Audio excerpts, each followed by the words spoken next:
Hello, I am a biology educator in the NEET UG category. Welcome you all this wonderful platform Biology with Jashan Pooja. Yes, तो आज हम start कर रहे हैं with our new chapter जिसका नाम है रिप्रोडक्टिव हेल्थ। हमने फर्स्ट चैप्टर कंप्लीट कर दिया है human reproduction. We have completed with human reproduction and today we are starting with our new chapter reproductive health and this is our first lecture of this chapter. और आज के chapter में हम complete करने वाले हैं कॉन्ट्रासेप्टिव मेथड के दो टॉपिक। ठीक है, तो आज ये फर्स्ट लेक्चर है। कुछ लोग होते हैं जिनने ह्यूमन रिप्रोडक्शन अब तक कंप्लीट नहीं किया रहेगा। ठीक है, लेक्चर्स कंप्लीट नहीं किए रहेंगे, या एनसीईआरटी रीडिंग बची रहेगी उनकी, या नोट्स बनाने बचे रहेंगे, क्वेश्चन करना बचे रहेंगे। जो भी बचा है कंप्लीट कर लो। तो आज का इसके लिए मैं इसका ड्यूरेशन क्या रख रहा हूँ, कम रख रहा हूँ। ड्यूरेशन इसकी कम ही रख रहा हूँ। जैसे तुम एक दिन उसको कंप्लीट कर लो और फिर ये लेक्चर देख लेना, और कल से फिर हमारी ड्यूरेशन अच्छी खासी रहेगी। तो ठीक है, स्टार्ट करते हैं फिर आज का ये लेक्चर, है ना। तो रिप्रोडक्टिव हेल्थ में आज हम करने वाले, हाँ, जो है स्टार्टिंग में जो ये है हमारा, एक सेकंड रुकिए,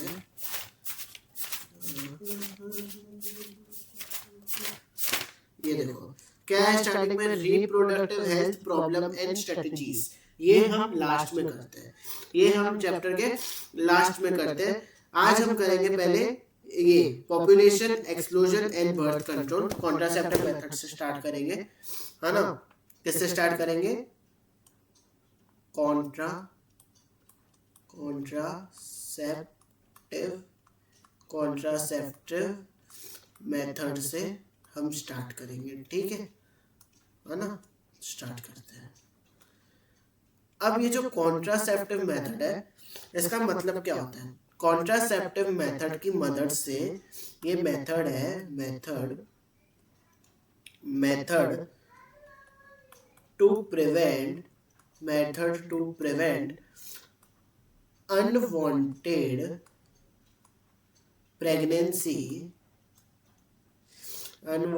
प्रेगनेंसी without affecting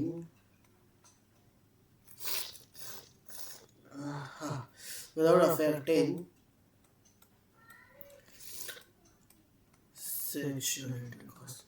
ठीक है, तो कॉन्ट्रासेप्टिव मेथड जो है, ये मेथड किसके लिए होते हैं? हम ये जो मेथड है प्रिवेंट करते हैं, क्या प्रिवेंट करते हैं? Unwanted pregnancy. किसको प्रिवेंट करेंगे? Unwanted pregnancy without affecting sexual intercourse. मतलब सेक्सुअल टाइम में कुछ इफेक्ट नहीं होगा इससे, लेकिन ये प्रेगनेंसी को कंट्रोल करेगा, प्रिवेंट करेगा अनवांटेड प्रेगनेंसी को। ठीक है, तो कितने टाइप्स, एक और चीज, अब ये जो कॉन्ट्रासेप्टिव मेथड्स है ना, अब ये जो कॉन्ट्रासेप्टिव मेथड्स है, ये कैसे होने चाहिए? तो सबसे पहले अवेलेबल एवरीवेयर, हर जगह मिलने चाहिए। Available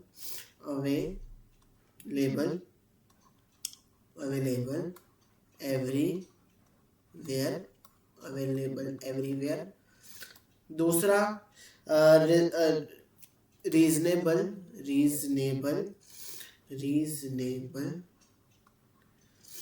reasonable in amount. मतलब ऐसे बहुत ज्यादा एक्सपेंसिव नहीं होना चाहिए, बजट में, मतलब ऐसे लिमिटेड अमाउंट में होना चाहिए। थर्ड, भाई काम का होना चाहिए, इफेक्टिव। कैसा होना चाहिए? इफेक्टिव। बिल्कुल साइड इफेक्ट नहीं होना चाहिए, लीस्ट साइड इफेक्ट।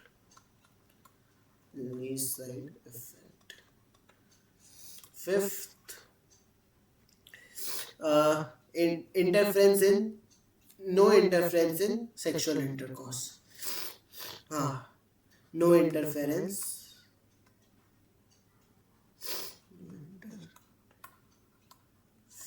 इन सेक्सुअल इंटरकोर्स। तो तबीयत डाउन है यार, ड्यू टू क्लाइमेट। यस, और रिवर्सिबल होना चाहिए,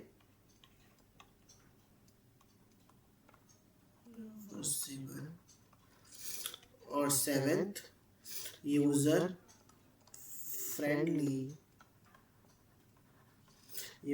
फ्रेंडली privacy to user। ठीक है, तो ये सब चीज़ें जो कि होना चाहिए कॉन्ट्रासेप्टिव में। अवेलेबल एवरीवेयर, हर जगह मिलना चाहिए।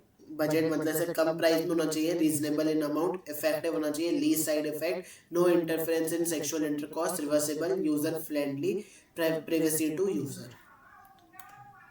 ठीक है, फिर अगर मैं बात करूं कितने टाइप्स के होते हैं, तो देर आर 6 टाइप्स। कौन कितने टाइप्स के?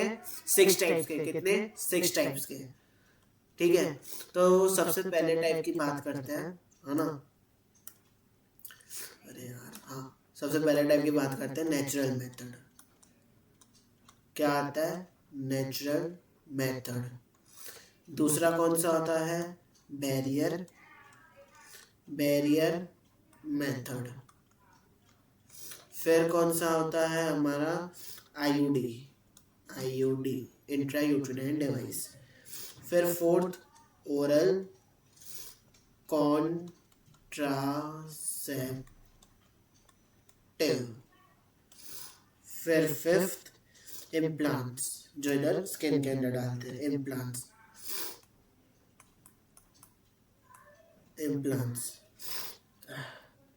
एंड इंजेक्टेबल्स,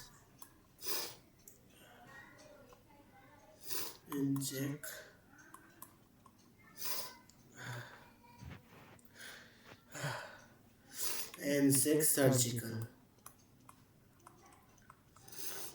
तो ये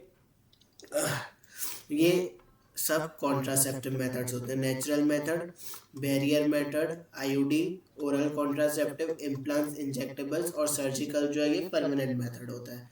और आज के इस लेक्चर में सिर्फ 2 ही करने वाले हैं, ये दोनों टुडे, ये हम आज करने वाले हैं, जिसका नाम है natural method and barrier method. फिर स्टार्ट करते हुए तो अगर नेचुरल मेथड,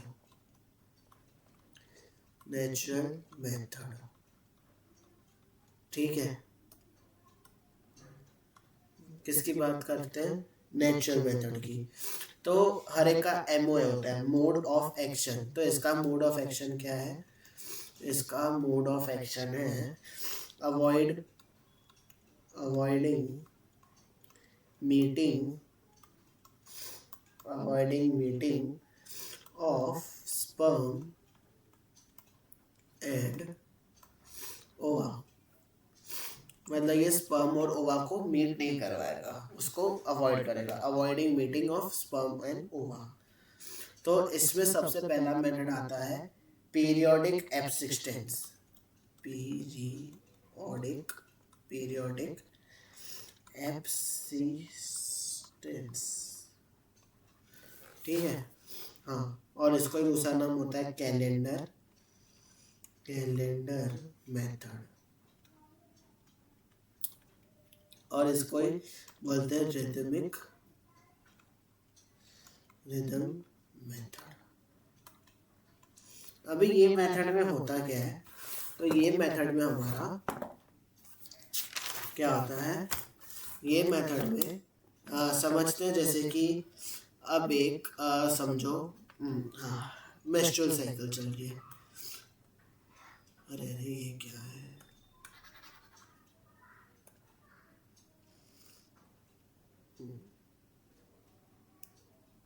अरे यार, why is it going like that?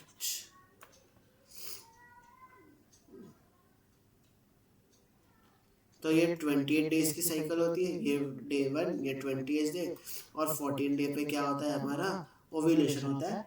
+-2 चलता है, मतलब 14 डे पे भी ओव्यूलेशन हो सकता है, 16 डे पे भी ओव्यूलेशन हो सकता है, और 12th डे पे भी ओव्यूलेशन हो सकता है।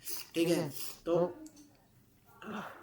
एक सेकेंड, हाँ, तो 14 डे पे भी ओवा आ सकता है, 12th डे पे भी आ सकता है, और 16 डे पे भी हमारा ओवा आ सकता है। और अगर मेरा 10th डे पे क्या आया? स्पर्म आया। 10th डे पे क्या आया? स्पर्म आया। तो स्पर्म के अंदर कैपेसिटी होती है कि वो 2 दिन तक जिंदा रह पाएगा। ठीक है, स्पर्म के अंदर कैपेसिटी होती है कि वो 2 दिन तक जिंदा रह पाएगा। तो क्या हो जाएगा? फिर फर्टाइलाइजेशन हो जाएगा। स्पर्म और ओवा मिल जाएंगे और फिर फर्टाइलाइजेशन हो जाएगा। है ना, प्रेगनेंसी हो जाएगी, जो कि हमको अवॉइड करनी है। ठीक है, तो अगर 12th डे पे ओव्यूलेशन हुआ और 10th डे पे स्पर्म आया तो भी हो सकता है। 16 डे पे ओव्यूलेशन हुआ, 16 डे पे ओव्यूलेशन हुआ और मेरा 17th डे पे क्या आ गया, स्पर्म आ गया। 17 डे पे क्या आ गया, स्पर्म आ गया, तो भी हो सकता है, क्योंकि जो ओवम है वो एक दिन तक जिंदा रहता है। ठीक है, जो ओवम है वो एक दिन तक जिंदा रहता है, स्पर्म 2 दिन तक जिंदा रहता है ना, और तेरा ओवम सिर्फ एक दिन तक जिंदा रहता है। तो इसके लिए बोलते हैं कि 10 से लेके 17 डे तक, 10 से लेके 17 डे तक, 17 डेज तक इसको बोलते हैं फर्टाइल डेज। क्या बोलते हैं इसको, फर्टाइल डेज। और इस दिनों पे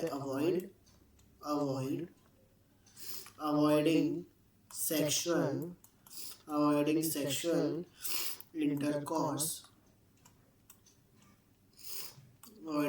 इंटरकॉर्स ड्यूरिंग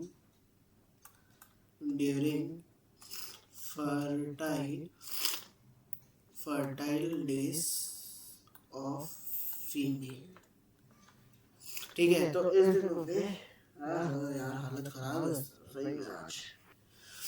सॉरी यार, आज के लेक्चर में डिस्टर्बेंस होगा, बस क्या करें, कंसिस्टेंसी इज इम्पोर्टेंट ना, रीजन है रिकॉर्डिंग लेक्चर्स। ठीक है, तो avoiding sexual intercourse during the fertile days of female, तो इस दिनों पे 10 से लेकर 17 डे तक अवॉइड करने का, क्या करने का, अवॉइड करने का सेक्सुअल इंटरकॉर्स। फिर इसका कुछ लिमिटेशंस भी होते हैं। क्या होते हैं, लिमिटेशंस, कुछ लिमिटेशंस भी होंगे। लिमिटेशन जैसे कि difficult to calculate difficult to calculate fertile window.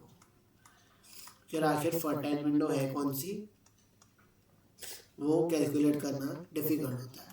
आज के टाइम पे देखा जाए तो जैसे प्रेगनेंसी टेस्ट होती है ना, प्रेगनेंसी टेस्ट की स्ट्रिप आती है, प्रेगनेंसी स्ट्रिप, ऐसे करके ओव्यूलेशन की भी आती है, लेकिन वो मतलब इतना वो नहीं है फैला हुआ, तो मतलब दिक्कत आती है। कोई गर्ल्स है जो अंदाज़ा लगाती है आज मेरा बॉडी टेम्परेचर हाई है नॉर्मल टेम्परेचर से, तो शायद आज ओव्यूलेशन है, ये सब ऐसे हो सकता है, तो इसमें फेलियर रेट थोड़ा ज़्यादा होता है। दूसरा बात करते हैं हम किससे, विद बैरियर मेथड। नहीं, एक सेकेंड, वेरी सॉरी यार, वेरी सॉरी। हाँ, ये तो अभी सिर्फ एक ही हुआ है ना। नेचुरल मेथड के अंदर हमने सबसे पहले क्या किया, periodic abstinence, calendar method, rhythm method, एक का ही नाम है, तो ये किया। फिर दूसरा आता है मेरे पास कौन सा, कोइटस इंटरप्टस,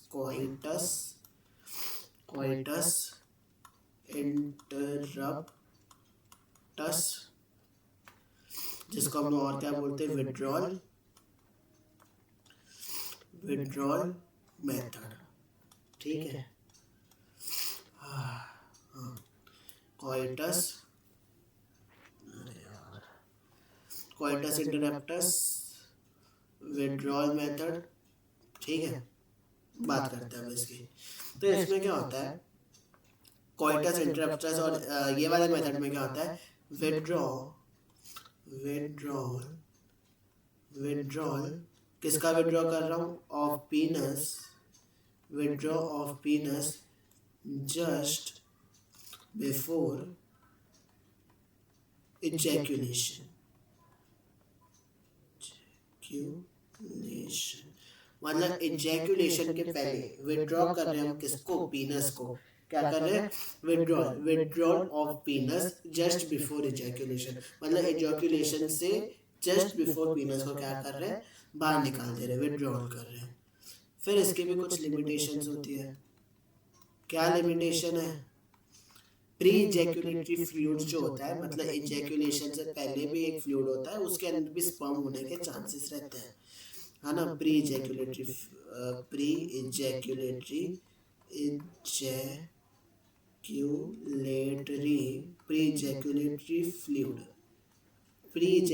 फ्लूइड में है स्पर्म, उसमें भी स्पर्म हो सकते हैं। और ये वाला जो मेथड है ना, ये क्या करता है, इन्वॉल्व्स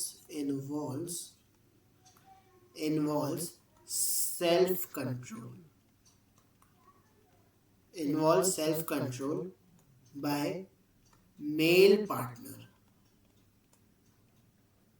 है ना। इसमें बहुत ज्यादा क्या लगता है, सेल्फ कंट्रोल लगता है बाय द मेल पार्टनर। अब ये जो सेल्फ कंट्रोल है, it difficult to achieve,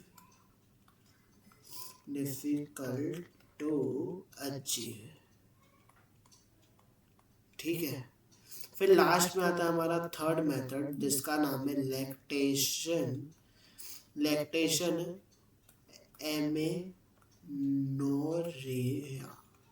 lactation amenorrhoea. कौन सा मेथड है, लैक्टेशन एमेनोरिया। अभी एमेनोरिया का मतलब क्या होता है और लैक्टेशन का मतलब क्या होता है देखते हैं। एमेनोरिया का मतलब मैंने मेंस्ट्रुअल साइकिल में बताया था, मतलब absence of menstruation, absence of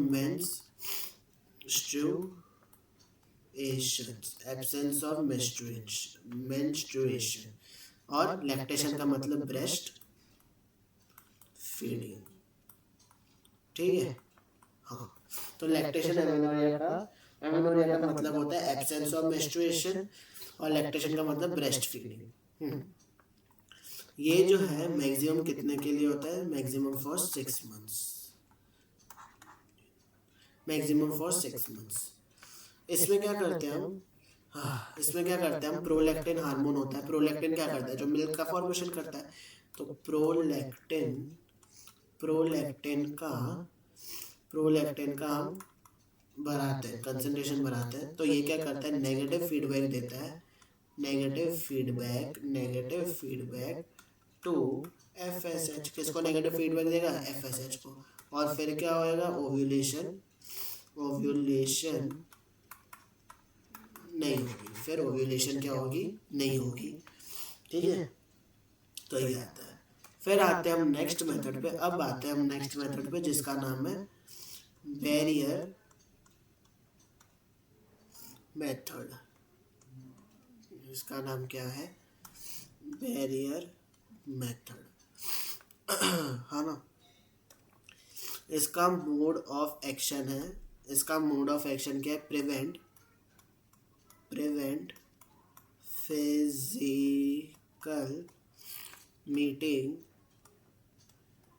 physical meeting of sperm and ओवा, ठीक है। अब मैं अगर बात करूं किसकी, मेल्स की, तो मेल्स में क्या आता है, कॉन्डम, जो कि किससे बना हुआ होता है, लैटेक्स से, जो कि क्या करता है, फिजिकल कवरिंग करता है,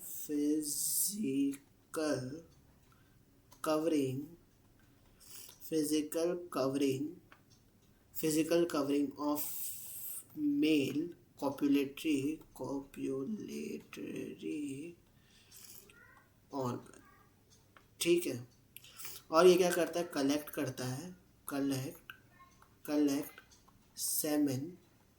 कलेक्ट सेमेन ड्यूरिंग इजैक्यूलेशन, ठीक है। और एक बहुत बड़ी ब्रांड है, इसमें फेमस ब्रांड है। अब आज के टाइम पे तो there are many brand, Durex हो गया, फिर मैन फोर्स हो गया, बहुत सारे ब्रांड्स हैं। लेकिन पहले बहुत एक ही ब्रांड चलती रहती थी। कौन सी ब्रांड, एग्जाम्पल नेरोड। कौन सा, नेरोड, ठीक है, नेरोड। और ये जो कॉन्डम्स है ना, ये क्या करते हैं, प्रिवेंट करते हैं किससे, STD क्या होता है, सेक्सुअल ट्रांसमिट डिजीज। क्या होता है, सेक्सुअल ट्रांसमिट डिजीज। इसको भी हम डिटेल में करेंगे इसी चैप्टर्स में, अपकमिंग लेक्चर्स में, है ना। फिर बात करते हैं किसकी, फीमेल्स की। किसकी बात करते हैं फिर, फीमेल्स की। अगर मैं फीमेल्स की बात करूं, तो फीमेल में भी कॉन्डम्स रहते हैं, फीमेल कॉन्डम्स, जिसको हम लोग क्या बोलते हैं, फेमिडोम, क्या बोलते हैं, फेमिडोम या फिर फीमेल कॉन्डम, ठीक है। हाँ, और क्या आते हैं इसमें, डायफ्राम, क्या आते हैं, diaphragm,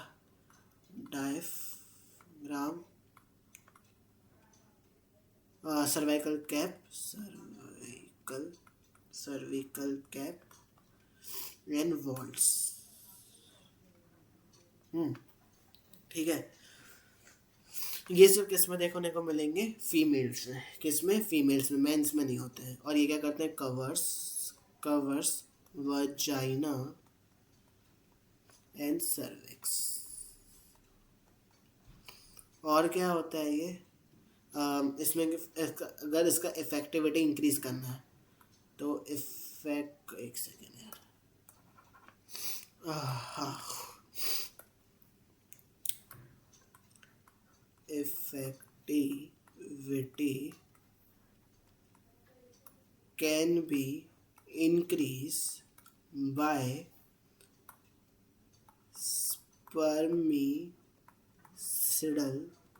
spermicidal jellies, foams and cream, ठीक है। तो ये मेथड होते हैं, natural method and barrier method. आज के लिए बस इतना ही रखते हैं, फिर नेक्स्ट लेक्चर में हम करेंगे, ठीक है। थैंक यू सो मच यार। थोड़ा डिस्टर्बेंस होगा यार आज के लेक्चर में,